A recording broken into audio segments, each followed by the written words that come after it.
തീർച്ചയായും വിജയിക്കണം അല്ലേ? അപ്പോൾ വിജയിക്കാനുള്ള എളുപ്പവഴി എന്താണ്?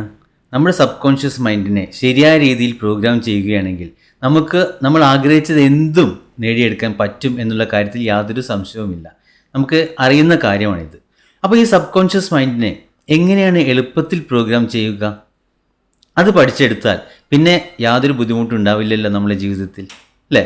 അപ്പോൾ വരൂ, ഈ വീഡിയോ മുഴുവൻ കാണുകയാണെങ്കിൽ നമുക്ക് നമ്മുടെ സബ് കോൺഷ്യസ് മൈൻഡിനെ വളരെ നന്നായിട്ട് റീപ്രോഗ്രാം ചെയ്തെടുത്ത് നമ്മൾ ആഗ്രഹിക്കുന്ന എന്തും നേടിയെടുക്കാനുള്ള ഒരു എളുപ്പ വിദ്യയാണ് ഇതിലൂടെ പറയുന്നത്. നെപ്പോളിയൻ ഹില്ലിൻ്റെ തിങ്ക് ആൻഡ് ഗ്രോ റിച്ച് എന്ന പുസ്തകത്തിലെ ആത്മനിർദ്ദേശം അല്ലെങ്കിൽ ഓട്ടോ സജഷൻ എന്നൊരു ചാപ്റ്ററാണ് ഈ വീഡിയോയിലൂടെ നമ്മൾ പഠിക്കുന്നത്. അപ്പോൾ വരൂ, നമുക്ക് തുടങ്ങാം. നമ്മുടെ കോൺഷ്യസ് മൈൻഡിലുള്ള ഡോമിനേറ്റ് ചെയ്യുന്ന ചിന്തകൾ അത് സബ് കോൺഷ്യസ് മൈൻഡിലേക്ക് കയറുകയും അത് അവിടെ പ്രവർത്തനം ആരംഭിച്ച് അതിനനുസരിച്ചുള്ള റിസൾട്ടാണ് നമുക്ക് ലഭിക്കുക. ഓക്കെ, അപ്പോൾ അതിലൊരു ബുദ്ധിമുട്ടുണ്ട്. എന്താണെന്ന് വെച്ചാൽ നമ്മൾ നെഗറ്റീവാണോ ചിന്തിക്കുന്നത്? നമ്മൾ ചിന്തിക്കുന്നത് ദാരിദ്ര്യം, ദുഃഖം, ഭയം തുടങ്ങിയ നെഗറ്റീവ് ചിന്തകളാണ് നമ്മുടെ കോൺഷ്യസ് മൈൻഡിൽ ഇരിക്കുന്നതെങ്കിൽ അത് വേഗത്തിൽ നമ്മുടെ സബ് കോൺഷ്യസ് മൈൻഡിലേക്ക് കയറുകയും അതിനനുസരിച്ചുള്ള റിസൾട്ടായിരിക്കും രോഗം, പിന്നെ ദാരിദ്ര്യം, പണമില്ലായ്മ, അങ്ങനെയുള്ള നെഗറ്റീവായിട്ടുള്ള റിസൾട്ടാണ് നമുക്ക് ലഭിക്കുക. നമ്മൾ പലപ്പോഴും കണ്ടിട്ട് നമ്മളൊരു കൃഷി തുടങ്ങുമ്പോൾ അപ്പോൾ നമ്മൾ നല്ലവണ്ണം വളവും വെള്ളമൊക്കെ കൊടുക്കും. അപ്പോൾ നമ്മൾ വെണ്ടയ്ക്ക കൃഷിയാണ് ചെയ്യുന്നത് വിചാരിക്കുക. അപ്പോൾ വെണ്ടയ്ക്ക വിത്ത് നട്ടു, അത് കഴിഞ്ഞ് നല്ല വളവും വെള്ളമൊക്കെ കൊടുക്കാൻ തുടങ്ങിയാൽ അതിലും ആ വെണ്ടയ്ക്ക ചെടീനേക്കാളും കൂടുതൽ അതിൽ പുല്ലുകളും അതിൽ വേറെ അനാവശ്യമായ ചില ചെടികളും ഒക്കെ പെട്ടെന്ന് വളർന്ന് അത് വളരെ വേഗത്തിൽ വലുതാവുമെന്ന് നമുക്ക് കാണാം.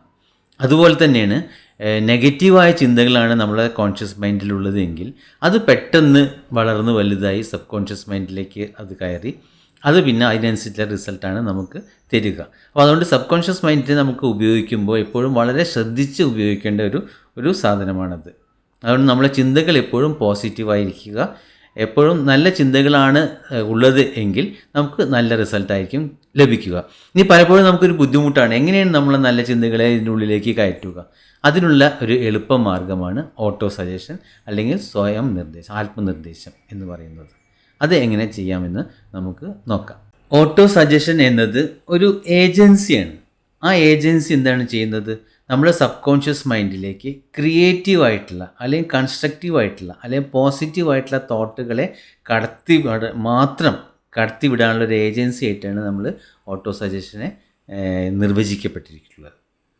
ഓക്കെ, അപ്പോൾ മനുഷ്യന് ഒരു പ്രകൃതി സൃഷ്ടിച്ചിരിക്കുന്നത് എങ്ങനെയെന്ന് വെച്ചാൽ അതിന് ഫുൾ കൺട്രോൾ കൊടുത്തിട്ടുണ്ട്. സബ് കോൺഷ്യസ് മൈൻഡിലെ എന്തു തരം ചിന്തകളെയാണ് കടത്തിവിടേണ്ടത് എന്ന് തീരുമാനിക്കാനുള്ള ഫുൾ കൺട്രോളും മനുഷ്യന് കൊടുത്തിട്ടുണ്ട്, പ്രകൃതി കൊടുത്തിട്ടുണ്ട്. പക്ഷേ മിക്കവാറും ആളുകൾ അത് ഉപയോഗിക്കുന്നില്ല അല്ലെങ്കിൽ ദുരുപയോഗം ചെയ്യുന്നു. നല്ല ചിന്തകൾക്ക് പകരം ചീത്ത ചിന്തകളാണ് അധികവും സബ് കോൺഷ്യസ് മൈൻഡിലേക്ക് കടത്തിവിടുന്നത്. ഇനി ഓട്ടോ സജഷൻ്റെ ചില ഉദാഹരണങ്ങൾ നമുക്ക് നോക്കാം. സപ്പോസ് ഒരാൾ ഒരു സ്ഥാപനം തുടങ്ങുവാൻ പോകുകയാണ്, ഒരു ഉദ്യമം ആരംഭിക്കുകയാണ്. അപ്പോൾ അദ്ദേഹത്തിൻ്റെ മനസ്സിലുണ്ട് എന്നെക്കൊണ്ട് സാധിക്കുമോ, ചെറിയ ഡൗട്ട്, ഒരു ചെറിയ സംശയമുണ്ട്, ഒരു പൂർണ്ണമായ വിശ്വാസമില്ല സാധിക്കുമെന്നുള്ളത്. അപ്പോൾ അങ്ങനത്തെ ഒരാൾ നമുക്ക് എങ്ങനെ ഓട്ടോ സജഷനിലൂടെ ഈ സംശയം നിവാരണം ചെയ്യാം എന്ന് നോക്കാം. അപ്പോൾ അദ്ദേഹം പറയണം, കണ്ണടച്ച് ഇരുന്നിട്ട്, ഐ ബിലീവ് ഐ ക്യാൻ അല്ലെങ്കിൽ എനിക്കത് സാധിക്കും, എന്നെക്കൊണ്ട് സാധിക്കും എന്ന് പറഞ്ഞ് അത് ഫീൽ ചെയ്യണം. സാധിക്കണം, ആ ഉദ്യമം വളരെ വിജയപ്രദമായി തീരുന്ന ആ ഒരവസ്ഥയിൽ നമ്മൾ എന്തായിരിക്കുമോ അത് അങ്ങനെ ഒരു ഫീലിങ്ങോട് കൂടിയിട്ട് അത് ചെയ്യുക. സപ്പോസ് എന്തെങ്കിലും പ്രൊഡക്റ്റ് ഉണ്ടാക്കാൻ പോവുകയാണ്, ആ പ്രൊഡക്റ്റ് നിർമ്മിച്ചതിന് ശേഷം ആ പ്രൊഡക്റ്റ് നമ്മുടെ മുന്നിൽ കാണുന്ന വിധത്തിൽ, അല്ലേ, നമ്മൾ അത് മനസ്സിൽ കണ്ടുകൊണ്ട് അതിനെ ശരിക്കും ഫീൽ ചെയ്തുകൊണ്ട് അത് നമുക്ക് തൊടാൻ പറ്റും. അങ്ങനത്തെ ഒരു ഫീലിങ്ങോട് കൂടിയിട്ട് ഐ ബിലീവ് ഐ ക്യാൻ എന്ന് പറയുമ്പോൾ അപ്പോൾ അദ്ദേഹത്തിൻ്റെ ഉള്ളിൽ മെല്ലെ ഒരു നമ്മളെ കോൺഫിഡൻസ്, അതിലൊരു വിശ്വാസം അത് ഉടലെടുക്കും. ഓക്കെ, അപ്പോൾ വിശ്വാസം ഉണ്ടെങ്കിൽ നമ്മൾ വിചാരിച്ചത് എന്താണോ അത് സാധിച്ചെടുക്കാൻ കഴിയും എന്നുള്ളത് നമ്മൾ കഴിഞ്ഞ ചാപ്റ്ററിൽ പഠിച്ചു. ഇനി വേറൊരാൾ രോഗം കൊണ്ട് ബുദ്ധിമുട്ടുകയാണ്. അപ്പോൾ അദ്ദേഹം അതിനുള്ള മരുന്നുകൾ എടുക്കുന്നതിനോടൊപ്പം തന്നെ ഞാൻ പൂർണ്ണ ആരോഗ്യവനായി, ഞാൻ പൂർണ്ണ ആരോഗ്യവനാണ് എന്ന് പറയുക കൂടി ചെയ്യുകയാണെങ്കിൽ അത് ആ ഫീൽ ചെയ്യണം. അയ്യോ എനിക്ക് വേദന ഉണ്ട്, ഇവിടെ ഉണ്ട്, അതുണ്ട്, അങ്ങനെ ചിന്തിക്കുന്നതിന് പകരം ഞാൻ പൂർണ്ണ ആരോഗ്യവാനാണ് എന്നാൽ ആ ആരോഗ്യസ്ഥിതിനെ ഒന്ന് ഫീൽ ചെയ്യണം കൂടി വേണം. എന്ന് വെച്ചാൽ സബ് കോൺഷ്യസ് മൈൻഡ് വെറും നമ്മളെ ഇതിനെ മാത്രം ഫോളോ ചെയ്യില്ല, നമ്മൾ പറയുന്നതിന് മാത്രം അത് വിശ്വസിക്കില്ല. അതൊരു ഫീലിങ്ങോട് കൂടിയിട്ട് വിത്ത് ഇമോഷനോട് കൂടി പറയുകയാണെങ്കിൽ സബ് കോൺഷ്യസ് മൈൻഡ് അത് വിശ്വസിക്കുകയും അതിനനുസരിച്ച് പ്രപഞ്ചശക്തിയുമായിട്ട് ചേർന്ന് പ്രവർത്തിച്ച് നമുക്കതിനനുസരിച്ച് നല്ല റിസൾട്ട് തരികയും ചെയ്യും. അപ്പോൾ ആ ഫീലിംഗ് ഉണ്ടാവണം എന്നുള്ളത് നിർബന്ധമാണ്. ഇനി വേറൊരാൾ ഒരു സോഫ്റ്റ്വെയർ കമ്പനിയുടെ ഉടമയാണ്. അദ്ദേഹം ഒരു ഗോൾ സെറ്റ് ചെയ്തു. ഈ കൊല്ലം ഡിസംബർ 31 ആകുമ്പോഴേക്കും എനിക്ക് 1 കോടി രൂപ സമ്പാദിക്കണം. എൻ്റെ ഈ ബിസിനസ് സോഫ്റ്റ്വെയർ സെയിലിലൂടെ എനിക്ക് 1 കോടി രൂപ എനിക്ക് സമ്പാദിക്കണം എന്ന് അദ്ദേഹം തീരുമാനിച്ചു. അപ്പോൾ അദ്ദേഹത്തിനുള്ള ആത്മനിർദ്ദേശം ഓട്ടോ സജഷൻ എങ്ങനെ കൊടുക്കാം? ഞാൻ ഈ കൊല്ലം ഡിസംബർ 31 ആകുമ്പോഴേക്കും 1 കോടി രൂപ എൻ്റെ ഈ സോഫ്റ്റ്വെയർ, സപ്പോസ് അക്കൗണ്ടിങ് സോഫ്റ്റ്വെയർ എന്ന് വെച്ചാൽ അക്കൗണ്ടിങ് സോഫ്റ്റ്വെയർ വിപണനത്തിലൂടെ അത് വളരെ നന്നായി ചെയ്ത് ഞാൻ നേടിയെടുക്കും. എന്നിട്ട് ആ 1 കോടി രൂപ ലഭിച്ചതായിട്ടുള്ള ആ ഫീലിംഗ് ഇല്ലേ, ആ ഫീലിംഗ് കാണണം.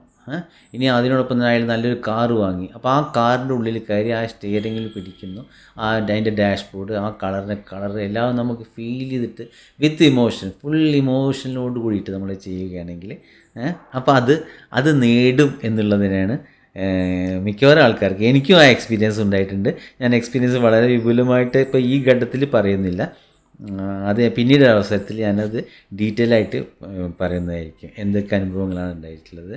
പക്ഷേ എനിക്ക് വളരെയധികം ഗുണങ്ങളുണ്ടായിട്ടുണ്ട്. ആദ്യം എന്നെക്കൊണ്ട് കഴിയില്ല എന്ന് വിചാരിച്ചത് ഇതുപോലെ ഓട്ടോ സജഷനോട് കൂടി ചെയ്ത് കഴിഞ്ഞപ്പോൾ എനിക്ക് വളരെ നന്നായിട്ട് ചെയ്യാൻ പറ്റുകയും അത് എനിക്ക് അച്ചീവ് ചെയ്യാൻ സാധിക്കുകയും ചെയ്തു.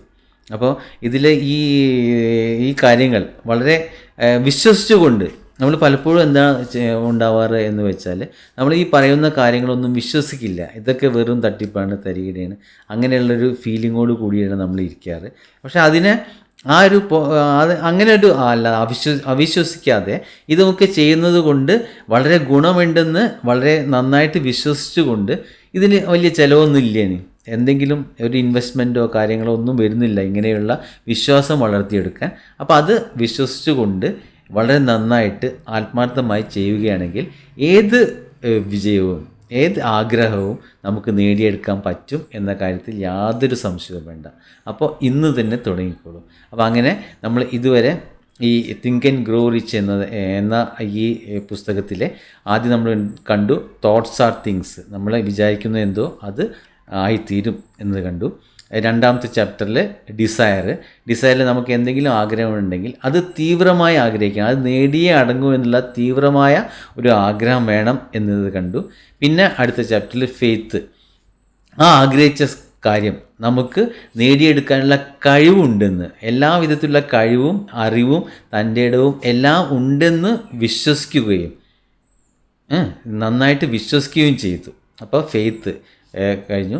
അതിന് ആ വിശ്വാസത്തിന് ചില കുറവുണ്ടെങ്കിൽ, വിശ്വസിക്കാൻ ചിലപ്പോൾ ഉണ്ടെങ്കിൽ അതിനെ തരണം ചെയ്യാൻ വേണ്ടി നമ്മൾ എന്ത് പഠിച്ചു? ഓട്ടോ സജഷൻ എന്ന ഈ അധ്യായവും പഠിച്ചു. അപ്പോൾ നമ്മളൊരു ആഗ്രഹം മനസ്സിൽ വെച്ച് അത് തീവ്രമായി ആഗ്രഹിച്ചു, അത് നേടിയെടുക്കാമെന്ന് വിശ്വസിച്ചു, അത് നേടിയെടുക്കാനുള്ള ആ വിശ്വാസം നിലനിർത്താനായിട്ട് നമുക്ക് ഈ ഓട്ടോ സജഷൻ എന്ന കാര്യം കൂടി ഉപയോഗിച്ചു.